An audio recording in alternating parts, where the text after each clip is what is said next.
Wir werden jetzt beten, a Shliach Rashi von Carolina,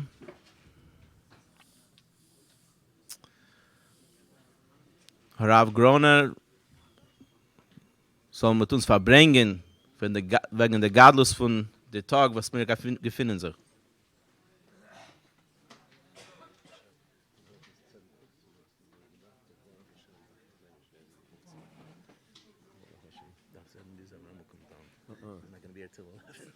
No, he's here. Huh? That's what I was going to ask.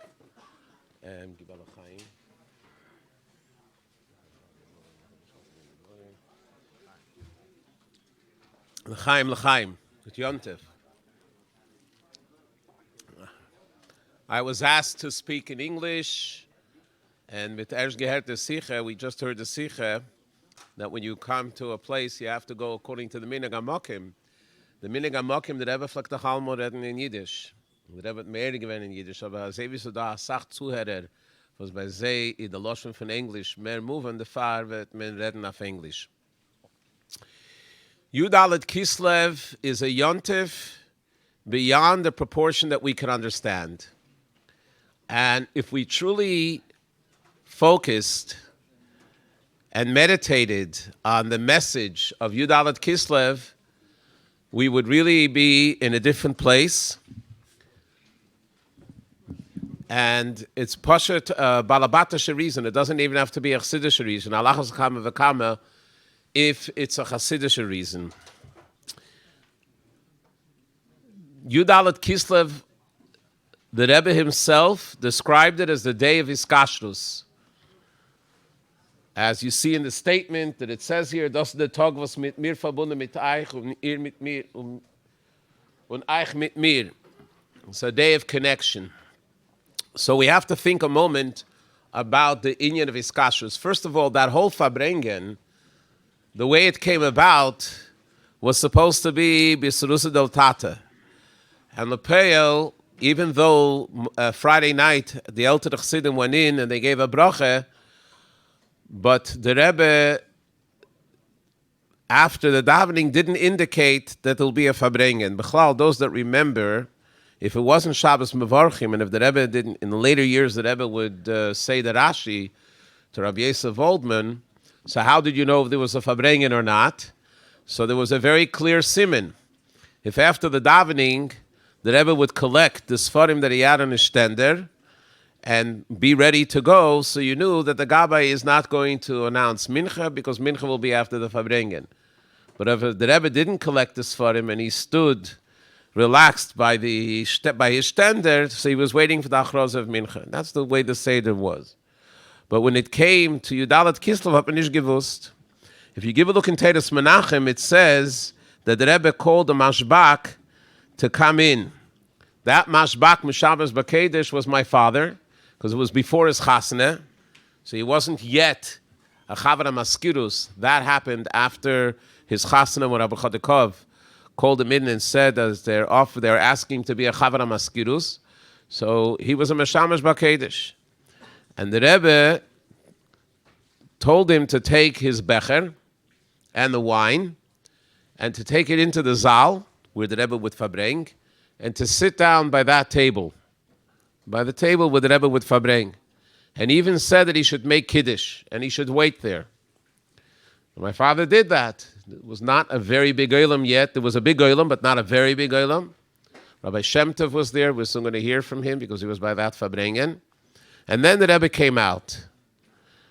And the Rebbe made Kiddush, and the Rebbe told everybody that they should make Kiddush and say L'chaim.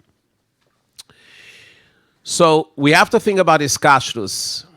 And the Hiskashrus is a two-way street. What I want to talk about tonight is the Hiskashrus that the Rebbe has to us. And Kemaim Aponim El Ponim, that has to call out from us the Iskashrus that we have to the Rebbe. The Iskashrus that the Rebbe has to us, actually, in that first Sikha from that Farbrengen, the Rebbe began to speak about the Tsar that a neshama has when it has to go out of his comfort zone of the Eitzer HaNeshamis and to descend into a body and to be in Olam Hazeh. The Rebbe describes it in great detail. And nevertheless, because this is the Ratzon of the Eibishter, and that the promise that Yerida Zu Tzerech Aliyah, so b'meila, the neshama does it. But if you think about that siche, I venture to say that that siche was expressing the Rebbe's descent from his high plane to be involved with us. Just as a neshama has to descend from the high plane, Me'igra Rama Lebira Amikta, to be involved in our Gufa Gashmi and to be engaged in the Gashmis, for the Rebbe to leave the realm where he is and to be able to be misasik with us, I chas v'sholom don't want to call it a Yerida, but it is to a certain extent. As the Rebbe once said, there was a Farbrengen in Tov Lamed Gimel, Erev Lag Ba'emer, and there was a very big parade that was planned, and the Rebbe used to come out to the Lag Ba'emer parade when it was on a Sunday. And that year, the Rebbe announced that he was not going to come out mitzat sibis. There were several sibis why the Rebbe didn't come out. But by that Farbrengen, the Rebbe spoke with a lot of tzar, and the Rebbe said that mitzat tivoi, he wants to be alone in a room with his Sfarim and not have to deal with anybody. And that is the realm where he lives. So for the Rebbe to take on the Rabbisteve Begashmis, as I said before, from a Balabatische perspective, it's Poshet Yetze Migidrei. And the Rebbe was miskashed himself to us in an unbelievable way. And Sai the Neshama, Sai the Nefesh, Sai the Ruach, and the Chai and the Chide, the Rebbe Tzchibi gegeben, gave himself over entirely to Chassidim. And when you think about that level of iskashrus, of how the Rebbe thinks about us, and the Rebbe nurtured us, and the Rebbe takes care of us, and the Rebbe gives us, and as it was mentioned before, the Rebbe schenkt uns, it should awaken within us a reciprocal ave and chiba to the Rebbe, at least ma'at mezein. I want to share with you also a little story that many of you might know, but I heard it for the first time 3 years ago. And it's a story that I heard from my father, that it was in the early years of the Nesias. This is after he became a masked. He got married Taken Toshin Yudalit that year, from for the same year of that Yudalit Kislev. And the Rebbe began to tell him a story. And he said that he heard from the Shver, from the Frierdiker Rebbe, a certain anhoge that happened by the Rebbe Rashab. And that anhoge was that the Rebbe Rashab had in his desk drawer, letters from Chassidim that he received over a period of time. And these are letters that he obviously read, but he kept them in this drawer. And the Frierdiker Rebbe tells the Rebbe that Mizman Lizman, he saw that the Rebbe Rashab would open up that shiflod, and he would take out a letter, deliberately look for a particular letter, and take it out and read it, and focus on that letter. And the Frierdiker Rebbe tells the Rebbe that it was a pella by him. The Rebbe Rashab is Hazei Farnumen, and he probably read the letter before. So Vasep Samol Mitten Tog, he opens up the shiflod, he opens up the drawer, the desk drawer, and starts reading this letter. So the Rebbe Rashab told the Frierdiker Rebbe that when he senses a cloud hanging over one of his chassidim, one of his mikosharim, so what he does is he opens up the drawer, takes out a letter that particular chassid sent to him, and he focuses on him and he's mispal on him until the cloud disappears. The chassid doesn't even know that there's a cloud, and he doesn't even know that it disappeared. And the Rebbe continues the story to my father, and he says that he saw exactly the same hanhage by the Frierdiker Rebbe. That Mizman Lizman, he would open up the shiflod, and the drawer, and he would look at letters of Chassidim, a particular letter from years before. And the Rebbe finishes the story, therefore I'm going to ask you to do something. And that is, from all the letters that I receive that comes to me, so I'm going to give you the name and the address of the person that wrote the letter, the name, Shmei V'Shem Mimoy, and you should make index cards. And these index cards should go into these little boxes. People today don't know what it is because today everything is computerized. But there were little boxes with index cards, and it should be according to the alphabetical, the Aleph Beis Eisius. And it should be next to the Rebbe. And when one box fills up, he should fill up another box. And this one went on for many, many years. And these boxes of envelopes were always stationed. They were always sitting right next to the Rebbe. Wherever the Rebbe was in his room, these boxes were there. We can draw from that many, many things. But the fact is that, first of all, if the Rebbe said about the Frierdiker Rebbe and the Rebbe Rashab, that when they sensed a cloud on one of their Mekosharim and Hasidim, that they would look at the name Veshem Imoy, so we don't need more of an imagination to understand that that's what the Rebbe wanted, so that he should feel the Hasidim next to him all the time. But there's another thing here. And the other thing is something which is unique to Deir HaShvi, that the entire generation is the Rebbe's generation. And the kesher that the Rebbe has with everybody that wrote him. It wasn't just from Chassidim Ukosharim that wrote to him, that he had these letters connected to him, but it was everyone, any person, man, woman, or child that wrote to the Rebbe, the names had to be next to him. So if you think about that kind of iskashrus that the Rebbe has to his Bnei Dor, to his Chassidim, in such an unbelievable way, it has to call out from us that kind of love, Ava v'chiba, to be connected to the Rebbe. This is Pashat in a Balabatish way. It's not even in a Chassidish way. So when it comes Yud Dalet Kislev, which Yud Dalet Kislev is the Chag HaYiskashrus, and it's a yontiv that the Rebbe himself said that der Tag hat mir mekashe gewem mit euch, is Allahas kame v'kamas auf azat Tag darf der Gefühl sein, gora starker wie alle andere Tag von Jahr. And I just want to say that the kind of iskashrus was man sich von uns is noch hecher von Mesiras Nefesh. The Rebbe once said, it was Shabbos after Chavov, Tovshin Lamed Daled, that mi ken kommen Sayyiden und sagen Mesiras Nefesh, sagt yeah. Mesiras Haratzen, zeis lei, to give away his desire for the Eibishter that he's not ready to do. What we have to realize when it comes to his kashrus, of course we're ready to go on Mesiras Nefesh, we're ready to go on Shlichus, we're ready to go in fire and water for the Rebbe. But what the Rebbe meant von uns is Mesiras Haratzen, that we have to surrender our desires for the desire of the Rebbe. That's called iskashrus. Me gitzach über den Ganzen zu was the Rebbe will. Just want to say one more nekuda because I'm not someone from long speeches. That Bechlal, we stand in a Yiseidus today, and the Yiseidus is Yudalat Kislev, Tishim Ve'echod. There's the Yiseidus of Shnas HaShivim, of Yud Shvat. So it's all connected. Now I want to speak that the Yiseidus has to come from Chassidim. Just to share with you one point about Yud Aleph Nisan, Tashel Lamed Beis, because it was Shnas HaShivim.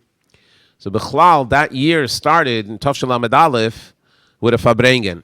And that Farbrengen was what we call a spontaneous Farbrengen. Afel we knew that the Farbrengen of 24 hours before, but it wasn't a scheduled Farbrengen the way the big Farbrengens were scheduled. And the Rebbe came into the Farbrengen, the Bachrim from Australia, the Shluchim came back that day, the second Kvutza. And the Rebbe said, Yemol the Maimer Mefursim B'yem Ashtei Asar Yem, which is a Yiseidus Dike Maimer about his kashrus take. And there was a Yiseidus by the Chassidim in Meshach the year to make something special out of Yud Aleph Nisan. And the entire year, by every Chassidish Farbrengen, by every Mesiba, by every event, the Elam was being me'erer that medaf kumen zum Rebbe auf Yud Aleph Nisan. Yud Aleph Nisan that year fell out on a Sunday, and it is before Pesach, but there was a huge Yiseidus, und es ist ungekumen a mamish a gewaltige Greise Kol. Sehr a Greise Kol is ungekumen auf jenem Yud Aleph Nisan, at that Yud Aleph Nisan. And, of course, there was a Yontif Dike Avira in 770, starting already with Friday night. Then Shabbos is given the Farbrengen, and with the Maimer. And then after at that Motzei Shabbos, there were Rikudim and Farbrengen in 770. The Elam was a very, very Beisedus. I'm not going into the details of the Farbrengens, because the Farbrengens itself, with Rebbe explained the Psukim and Bechlal that year, even on Pesach, the first days there were Farbrengens, and the Rebbe explained every Farbrengen another pasuk of Kapitel Ayin Aleph. But I want to speak about his Sederus. The his Sederus was very, very strong. There's even a picture of the Rebbe coming into 770 Sunday afternoon. The Rebbe went to the library because there were certain matonis that were brought and they put in the library, and the Rebbe went to see these matonis. And then the Rebbe Tuvgunum mentioned Yenem Tog. There's a lot of history of that day. But when the Rebbe came back into 770, the Bachrim were dancing in the Zal. And the Rebbe at the Knis of 770 turned to them with a smile and was ma'eded very strong that they should continue dancing. So you saw the simcha by the Rebbe. Then came the big Farbrengen Yud Aleph Nissen at night, Sunday night. It was a huge elam. And the Rebbe spoke about the Sichos and Maimorim. There was a famous Maimer then. And after the Maimer, they began to sing again, B'cha Hashem Chasisi. There's a videotape of it, but the videotape doesn't really do justice. Because at that point, the Elam is reingegangen in a meredike Hisedus. A sei Hisedus hat der ganze Elam hat sich aufgestellt, and everybody put their hand on the shoulder of the one, as the Baal Shem Tov's Maise, in front of them, und mit getanzt poshit in a gewaltige Weg. Aber was sie gewähnt, sehr begolui, what was very, very noticeable then, is that the Rebbe began to look at each and every person by the Farbrengen in 770, and he started with the Shura on the right of him, and once he finished looking at that row, he went to the next row, until he went all the way up to the pyramids, and then he went to the left. And the more he was looking and nodding to the Elam, the more the Hisedus. That nigun must have lasted about a half hour, 45 minutes. It was mamish an unbelievable Hisedus. In 770 at that time, you could feel it. And after that nigun, the Rebbe said, "As ich gewart, I waited for this Hisedus." So in other words, the whole Hisedus that happened the whole year, the Rebbe was waiting that it should reach its peak. And then the Rebbe launched the inyan of the Ayin Aleph Meisdes. And that's when the Rebbe said that you can do it anyway with the man of the year, and Ibn Zerah is Ramen Shagansyor. But L'Peil, the Rebbe launched the Ayin Aleph Meisdes. Now you have to understand, Ayin Aleph Meisdes today is something that happens overnight. But in those days, in Tov Shel Lamed Beis, to say to Lubavitch to start Ayin Aleph Meisdes was almost like Kriyas Yamsuf. And L'Peil up in his Giton, and the Yor Nochdurov, the Rebbe Gizok, the Rebbe said that if you were successful in Ayin Aleph Meisdes one year, you can do Ayin Beis Meisdes this coming year. So what am I saying here is that, of course, the Rebbe could be me'eded us, and the Rebbe is me'eded us to do what we need to do, and sich weggeben in ganzen zum Rebbe. But the Rebbe wart, as es soll sein, as Russe del Tate. Because that's the uniqueness of Deir Hashvi. The uniqueness of Deir Hashvi is that the Rebbe will us Welt allein soll schreien alakus. The Rebbe guides us, he leads us, but he wants that we ourselves should come to that recognition. When you look Bechlal, even on the Miftzoim, when it came in Lamedala that the Rebbe introduced the Miftzoim, even the tanks that came Misurusa del Tata. But it was because they saw the koch of the Rebbe. In fact, everybody remembers the Sicha Parshas Nasi, the third Sicha when the Rebbe cried, and when he spoke the words V'hifla Hashem es ma'kescha, the Vilda Weg, because there were a lot of things that happened one after another then, and the Rebbe wanted that the Miftzoim should be in a Vilda way, but he didn't specify how. And it was that night that the Bachrim had a Sederus, and they said we have to rent a truck, and we have to go out into the street to put on tefillin with people. And that Sederus led to a whole revolution, which was known as the revolution of the mitzvah tanks. The Rebbe could have given direction directly exactly how we should do it. So the only thing is that that's the uniqueness of our der. The Rebbe wants that mir allein sollen sich kommen zum Seichel, that we should understand that we have to have these Sederus. So b'meila, when it comes, a yontif like Yudalet Kislev, when we reflect and meditate on his kashrus, we have to have a deep Sederus, a deep awakening, and a ava v'chiba to the Rebbe, und sich übergeben im Ganzen, und der Rebbe soll Tage helfen, und soll sich sehen mit den Rebben, bepeil mamish lamata masora tvachim, und soll durchführen, alles was soll durchführen, beefun, tev hanida v'nigle, bepeil mamish l'chaim. Grüßen Yashakeach, Rav Groner, l'chaim.